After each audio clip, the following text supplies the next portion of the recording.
चाहिए। किस लड़के को शौक नहीं होगा कि हम पढ़ाई करें, अपने माँ बाप का नाम रोशन करें, अपने मोहल्ले समाज का नाम रोशन करें।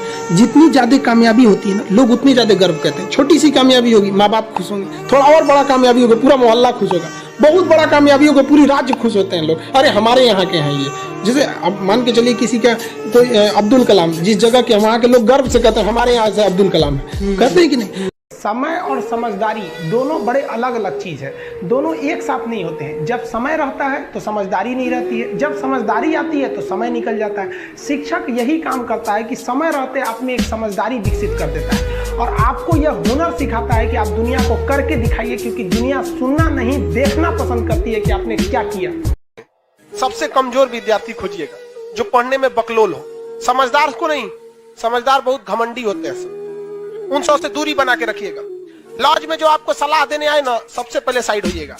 बर्बाद और नाकामयाब लोगों की कुछ पहचान है, उन्हें नींद बहुत आती है, भूख ससुरन को बड़ी भयानक रखता है, आराम बहुत खोजेंगे सब। दुनिया का कुछ भी दिखाइए, उनमें उन ससुरों को बुराई दिखेगी ही दिखेगी। जो व्यक्ति आपको कह दिया बुराई करते हो, ऐसे वैसे वो कभी आगे नहीं जा सकते। अब जैसे हमारी अपनी विचारधारा है, ये मेरी अपनी पर्सनल फिलॉसफी है कि इंसान उसी पर गुस्सा करता है जब इंसान को ये पर्सनली फील हो जाए कि आगे वाला मेरा कुछ नहीं बिगाड़ सकता, तो ही उस पर गुस्सा करता है। जब माँ बाप बूढ़े हो जाते हैं ना, तो बच्चा को लग जाता है कि अब कौन सी कली है, झाड़ दे गए, निकले यहां से, उल्टा सीधा बोल जाता है। ये मेरी पर्सनल विचारधारा है कि लोगों को गुस्सा केवल औकात देख के लगती है। और आप निरंतर मेहनत करते रहिए, दूसरे का देखकर नकल नहीं कीजिए। सीढ़ियां उन्हें मुबारक हो जिन्हें छत तक जाना है, आपकी मंजिल आसमान है, रास्ता आपको खुद बनाना है। अपनी मंजिल को भुलाकर जिया तो क्या जिया है, दम तुझ में तो उसे पाकर दिखा। लिख दे खून से अपनी कामयाबी की कहानी और बोल उस किस्मत को, है दम तो मिटा के। जब हम जन्म लेते हैं तो जन्म से ही हमारी जीव रहती है और मरने तक हमारे साथ जीव रहती है, क्योंकि वो बहुत ही नरम रहती है, उसे गुस्सा वो बहुत हार्ड नहीं होती है। लेकिन जन्म लेने के बाद दांत आता है और दांत काफी कड़ा होता है और मरने से पहले ही दांत चला जाता है। यानी अगर आप नरम रहेंगे तो काफी लंबे समय तक रहेंगे और जहां हार्ड होंगे आप वहीं आपका पतन चालू हो जाएगा। लड़कियों को भी कहते हैं कि भाई ऐसा लड़का को मत वैल्यू दो जो बात की कमाई पे तुमको घुमा रहा है, और लड़कों भी कहते हैं जागो, अगर बहुत शौक है ना गर्लफ्रेंड बनाने का तो अपने पैर पे खड़े हो जाओ। जिस दिन पैर पर खड़े होगे ना, उस दिन समझ में आएगा ये सब चीजें फालतू चीजें होती है। कई लड़के बेचारे का दिल टूट जाता है, उनका शरीर एम्बुलेंस की तरह हो गया है, घायल दिल लेके घूम रहे। अरे फालतू ये सब चीजें। जीवन में किसी के लिए आंसू मत बहाइएगा, वो आपके आंसुओं के काबिल नहीं होगा, और जो आपके आंसुओं के काबिल होगा वो कभी आपको रोने नहीं देगा।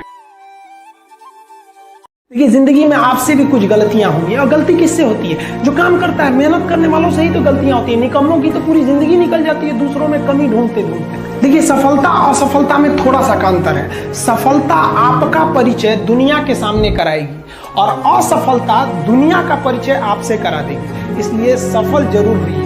देखिए 97% लोग जो है ना, वो थक के किसी काम को छोड़ देते हैं और जिंदगी भर उन 3% लोगों के लिए काम करने लगते हैं जो कभी भी हार नहीं मानते। मेहनत बता देता है कि परिणाम कैसे मिले। देखिए अगर एक डॉक्टर ये सोचने लगे ना कि हम डॉक्टर हैं, तो फिर मरीज का अच्छा से इलाज नहीं कर पाएगा। अगर डॉक्टर ये सोचे ना कि हम भी मरीज हैं और ये सोच के वो इंजेक्शन लगाए कि हम अपने को लगा रहे हैं, तो फिर उस मरीज को बड़ा कम दर्द होगा। तो टीचर जब ये सोच के पढ़ाने लगेगा ना कि हम टीचर हैं, तो फिर स्टूडेंट को समझने में दिक्कत आ जाएगा। तो टीचर को ये सोचना चाहिए ना कि हम भी एज एक स्टूडेंट की तरह ही हैं और एकदम मिनिमम भाषा, मतलब एकदम नॉर्मल भाषा में उसे समझा सके। तो इसलिए आदमी को खोजते रहता है किस भाषा को वो समझ सकता है, इसलिए आदमी उस भाषा में बताता है। प्यार करने से पहले अंजाम देख लो, यकीन ना आए तो गजनी और तेरे नाम देख लो। क्या जरूरत है भैया पिटाने की? इतना मेहनत से भगवान ने ब्रेन दिया, आप लोग जीवन भर मेहनत कर करके इसमें डाउनलोड करते रहते हैं। कभी फिजिक्स, बायोलॉजी, केमिस्ट्री, कोनो लड़की के चक्कर में फरवा के चलेंगे। क्या हो गया फरवा के चले, किसी को दिक्कत है। रही बात रिजल्ट की, तो एक बात आपको बताते हैं, रिजल्ट जब भी होगा तो वो आपके पढ़ने से होगा। कोई भी वैकेंसी में आप देखेंगे बहुत से ऐसे लड़के होते हैं ना जो बहुत पढ़ते हैं लेकिन रिजल्ट नहीं होता है, और कुछ कम पढ़ के रिजल्ट हो जाते हैं। रीजन क्या? आप कितना पढ़ते हैं ये मायने ही नहीं रखता है। मायने ये रखता है कि आपने क्या पढ़ा है, क्या जो चाहिए वो पढ़ा है कि नहीं। अब क्या है कि मान लीजिए हम तो भाई साहब पीएचडी कर रहे हैं, हम उठा के पोथा पथरी आपको पीएचडी वाला दे देंगे तो आप तो कहेंगे वाह रे भाई साहब, खान साहब मास्टर तो बड़ी बुद्धिमान हो यहाँ पे। तो भाई आप तो फ्रस्ट्रेट हो जाएंगे हैं, आपको तो लगेगा कि नहीं हमने जानकारी बहुत दे दिया है। तो भाई पीएचडी का चीज पीएचडी के लिए है, आपका कंपटीशन का अलग चीज हो जाता है। एक लेवल रखना है ना, आपके कंपटीशन के एग्जाम में पीएचडी वाली चीजें नहीं पूछी जाएंगी। वो अगर आपको काबिल बनना है ना, बाज की तरह उड़ना है, तो बार बार बोलते हैं इन तितलियों का साथ छोड़ दीजिए। कृष्ण भगवान का भी एक उम्र था जब गोपियों के पीछे घूम रहे थे। एक उम्र आया, भाड़ में गई गोपियां, मारा देखे महाभारत करा के रख दिया। कृष्ण भगवान तब तक नहीं कहलाए जब तक उन्होंने गोपियों का साथ नहीं छोड़ा, तब तक वो केवल कन्हैया कहलाते थे। भगवान तभी कहलाए जब उन्होंने लड़कियों का साथ छोड़ा। तो अब तक केवल आप विद्यार्थी कहलाएंगे जब तक कि लड़की या गर्लफ्रेंड के साथ रहेंगे। जिस दिन इनका साथ छोड़ेंगे ना, उस दिन दुनिया आपको देखेगी। अगर आपको काबिल बनना है ना, बाज की तरह उड़ना है, तो बार बार बोलते हैं इन तितलियों का साथ छोड़ दीजिए। क्योंकि 10 साल बाद लोग आपसे मिलेंगे ना, तो पूछेंगे तुम्हारी हैसियत क्या है, तुम कितना कमाते हो। ये नहीं पूछेंगे तुम्हारी गर्लफ्रेंड थी कि नहीं थी। यहाँ समझ में आ गया, ये सब टेम्परेरी चीज होते हैं। सभी सब हटाइए ये सब चीजों को। जिस दिन आपको जिस दिन रियलिटी समझ में आएगी ना, उस दिन कोई बोल, हम आपको क्या बोले। आज जिनको आप सब कुछ खोकर पाने की तमन्ना रखते हैं, एक वक्त आएगा जब वो मुफ्त में मिलेंगे तो आपको मंजूर नहीं होगा। ये सब चीजें फालतू होती है, लेकिन अभी उम्र की गलती होती है। उम्र के बाद सब सुधर जाते हैं। कृष्ण भगवान का भी एक उम्र था जब गोपियों के पीछे घूम रहे थे। एक उम्र आया, भाड़ में गई गोपियां, मारा देखे महाभारत करा के रख दिया।